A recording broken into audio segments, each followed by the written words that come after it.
بسم اللہ الرحمن الرحیم۔ وائٹ ہاؤس کے باہر قاتلانہ حملہ جو ہے امریکہ میں مقیم اب ہر افغان کی سکریننگ ہوگی، اور افغان دہشت گرد طالبان جو ہیں اور القاعدہ کے ساتھ رابطے میں تھا، نئے انکشافات آ رہے ہیں سامنے۔ افغان دہشت گردوں کا اگلا نشانہ فرانس ہے، اور انڈیا افغان دوستی زندہ باد، ٹھیک ہے نا، یہی کہہ سکتے ہیں، اب اس کے اوپر اور کیا کہنا ہے۔ افغانستان کی 5000 سال پرانی تاریخ جو ہے ظلم و تشدد کی داستانوں سے بھری پڑی ہے۔ یہ نمک حرام جس دھرتی پر پاؤں رکھتے ہیں اسے جہنم بنا دیتے ہیں۔ امن اس علاقے سے رخصت ہو جاتا ہے اور جرم وہاں بسیرا کر لیتا ہے۔ پاکستان کی مثال پوری دنیا کے سامنے ہے، لیکن اس کے باوجود امریکی اور نیٹو افواج نے تاریخ سے سبق نہیں سیکھا۔ افغانستان سے انخلا کے وقت انہوں نے افغانیوں پر ایک عظیم احسان کیا اور ان ہزاروں افغانوں کو اپنے ساتھ لے گئے جنہوں نے طالبان کے خلاف جنگ میں ان کی مدد کی تھی، اور آج پوری دنیا ان افغان پناہ گزینوں سے تنگ آ چکی ہے۔ وائٹ ہاؤس کے باہر افغان دہشت گرد کے قاتلانہ حملے نے پوری دنیا کو ہلا کر رکھ دیا ہے، اور یورپ کا ہر وہ ملک جہاں یہ پناہ گزین آباد ہیں اب خطرے کی زد میں ہے۔ امریکہ نے تو وائٹ ہاؤس کے باہر قاتلانہ حملے کو دہشت گردی قرار دیا ہے، اور اس وحشیانہ کارروائی کے بعد اب امریکی سرزمین پر موجود ہر افغان باشندے کی دوبارہ سکریننگ کی جائے گی اور ہر پناہ گزین سے پوچھ گچھ ہوگی۔ ان کا ریکارڈ چیک ہوگا، بینک اکاؤنٹس اور فون کالز کی پڑتال ہونی ہے۔ تو امریکن حکام اب معمولی سے بھی شک پڑنے پہ مشتبہ افغان کو کان سے پکڑ کے واپس بھیجیں گے۔ تو وائٹ ہاؤس کے باہر نیشنل گارڈز پر قاتلانہ حملہ کرنے والا رحمان لکھنوال ستمبر 2021 میں امریکہ پہنچا تھا، اور اس وقت اپنی بیوی اور 5 بچوں کے ساتھ یہ وہاں پہ مقیم تھا، اور ایمیزون فلیکس میں ملازمت کر کے اپنے کنبے کا پیٹ پالنے کی کوشش کر رہا تھا۔ اصل میں وہ کوئی معمولی آدمی نہیں تھا، بلکہ وہ ایک عام فوجی سے بہت آگے کی چیز تھا۔ اس درندے کا تعلق افغان نیشنل آرمی کے کمانڈو کور سے تھا، جو کہ ڈائریکٹ ایکشن فارمیشن ہے، اور یہ formation U S special operations forces کے ساتھ مشترکہ آپریشنز کرتی رہی ہے، اور اسے افغانستان میں کاؤنٹر ٹیررزم کے حوالے سے نمبر 1 فورس سمجھا جاتا تھا۔ تو یہ رحمان اللہ لکھنوال کے حوالے سے ایک نیا سنسنی خیز انکشاف یہ ہوا ہے کہ وہ محض افغان نیشنل آرمی کے کمانڈو کور کا رکن نہیں تھا، بلکہ سی آئی اے کے زیر اہتمام کام کرنے والے ایک یونٹ قندھار اسٹرائک فورس کا بھی حصہ تھا، اور ایک سیمی آرمی والا تھا، نیم فوجی یونٹ ہے جسے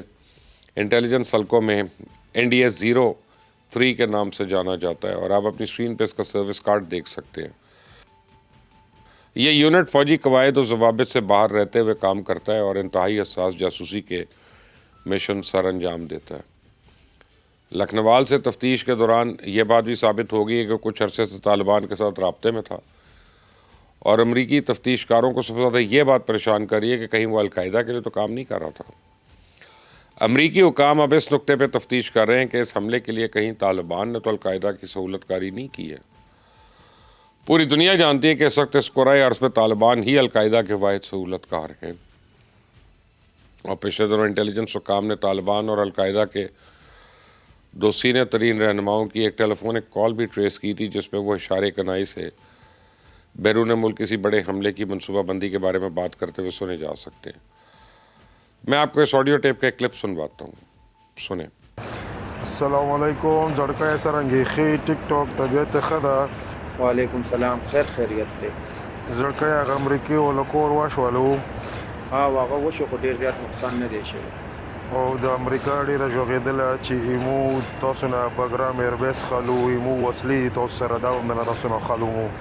یہ کال ٹریس ہونے کے صرف 3 ہفتے کے بعد رحمان لکھنوال نے وائٹ ہاؤس کے باہر 2 نیشنل گارڈز کو گولی سے اڑا دیا،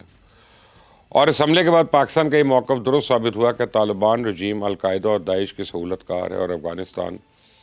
ایک بار پھر بین الاقوامی دہشت گردی کی جنت بن چکا ہے۔ طالبان اور القاعدہ کے اس وحشیانہ گٹھ جوڑ کے اثرات اب مغربی ممالک میں بھی ظاہر ہونا شروع ہو گئے۔ میں آپ کو بتاؤں کہ ان افغان پناہ گزینوں سے امریکہ کے بعد فرانس کو سب سے زیادہ خطرہ ہے، اور ہو سکتا ہے ان کا اگلا نشانہ خدا نخواستہ فرانس ہو۔ اور یہ بات میں اس لیے کہہ رہا ہوں کہ فرانس کے مختلف شہروں میں طالبان اور TTP کے ہمدردوں کی ایک بڑی تعداد جو ہے وہ موجود ہے، اور یہ لوگ وہاں اس قدر منظم ہے کہ پاکستان میں مارے جانے والے افغان دہشت گردوں کے لیے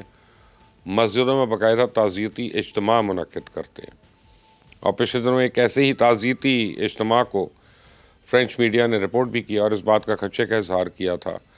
کہ دہشت گردوں کے ہمدرد فرانس سے بھی دہشت گردی کی کوئی واردات تو کر سکتے ہیں۔ آپ اپنی اسکرین پہ یہ مناظر دیکھیں، یہ فرینچ نیوی کے ایک حساس انسٹالیشن کے اندرونی مناظر ہیں، اور آپ دیکھیں کہ ٹی ٹی پی ہی خراسانی گروپ کا کوئی کارندہ ہاتھ میں اپنی شناخت کا ثبوت پکڑے اس انتہائی سیکیورٹی زون کی فلم بندی کر رہا ہے، اور یہ ٹی ٹی پی کا مخصوص طریقہ واردات ہے۔ پاکستان میں بھی ٹی ٹی پی کے افغان کارندے بالکل اسی طرح کراچی اور اسلام آباد کے ہائی سیکیورٹی زونز کی فوٹیج بنا کر دھمکی آمیز پیغامات دیتے رہتے ہیں۔ تو افغان سوشل میڈیا کے طالبان سے جڑے اکاؤنٹس آج کل اس فرینچ کلپ کو بڑے فخریہ انداز میں نشر کر رہے ہیں اور مغربی دنیا کو یہ پیغام دے رہے ہیں کہ ہماری پہنچ سے آپ دور نہیں ہیں اور ہم کسی وقت بھی آپ کی سرزمین پر آ سکتے ہیں۔ تو میرے خیال میں امریکہ اور نیٹو ممالک کو اپنی افغان پالیسی کا اثر نو جائزہ لینا ہوگا، اور نیٹو کے رکن ہر ملک کو اپنی سرزمین پر موجود افغان باشندوں کو واپس افغانستان بھیجنا ہوگا، ورنہ جب تک یورپ یا امریکی سرزمین پہ رہیں گے تب تک وہاں دہشت گردوں کے حملوں کا خطرہ تو موجود رہے گا۔ اور آپ دیکھیں نا، امریکن اور یورپین افواج کے ہمراہ جتنے افغان باشندے بیرون ملک منتقل ہوئے تھے ان میں کوئی بھی ڈاکٹر، پروفیسر، مزدور یا نرس یا ہنرمند نہیں تھا۔ یہ سارے لوگ فوجی پس منظر کے حامل ہیں اور پیسوں کے لیے نیٹو کے لیے کام کر رہے تھے۔ تو ان کا دین ایمان پیسہ ہے، پیسوں کی خاطر یہ لوگ کچھ بھی کر سکتے ہیں۔ بطور پاکستانی میں اپنے تجربے کی بنیاد پہ کہہ سکتا ہوں کہ ان دشمنی سے زیادہ ان کی دوستی نقصان دہ، کیونکہ ان کے پاس دینے کے لیے تو ہے ہی کچھ نہیں ہے، انہیں اپنی بربادی کا بھی کوئی غم نہیں ہے۔ ان افغان پناہ گزینوں کو اچھی طرح اس بات کا علم ہے کہ ان کی دھرتی پر بھی بھوک، افلاس، منشیات اور تشدد کے سوا تو کچھ نہیں اگتا، تو اس لیے یہ ہر سرسبز زمین اور ترقی یافتہ ملک کو اپنا دشمن سمجھتے ہیں۔ اور افغان من حیث القوم اندھیروں کے مسافر ہیں، محنت پر تو یقین رکھتے نہیں ہیں، حسد، کینہ اور انتقام ان میں کوٹ کوٹ کر بھرا ہوا ہے، اور یہ آگے بڑھنے کے لیے کوئی تگ و دو تو کرتے نہیں ہیں بلکہ چھین لینے کو ہی اپنا حق سمجھتے ہیں۔ ہم پاکستانیوں نے ان کی 50 سال خدمت کر کے دیکھ لی، بدلے میں ہمیں دہشت گردی اور منشیات کا زہر ہی ملا نا۔ پاکستان، امریکہ اور یورپین ممالک کے بعد بہت جلد انڈیا کی باری بھی آنے والی ہے۔ آپ میری بات لکھ لیں کہ ایک نہ ایک دن انڈیا بھی افغانستان کو اپنا اسٹریٹجک اتحادی بنانے کی قیمت چکائے گا، اور میں دعوے سے کہتا ہوں کہ انڈیا آج کل جن افغان طلباء کو اسکالرشپ سے اپنی تعلیمی اداروں میں داخلہ دے رہا ہے، کل وہ انہی طلباء کے خلاف دہشت گردی کی منصوبہ بندی کی تحقیقات بھی کر رہا ہوگا۔ اور مجھے یقین ہے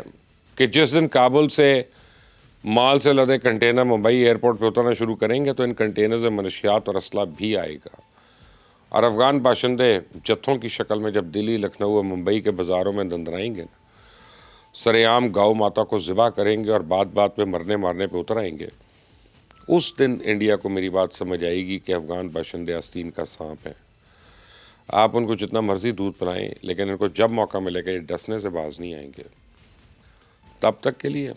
انڈیا افغان دوستی زندہ باد۔ Until the next time, اللہ حافظ۔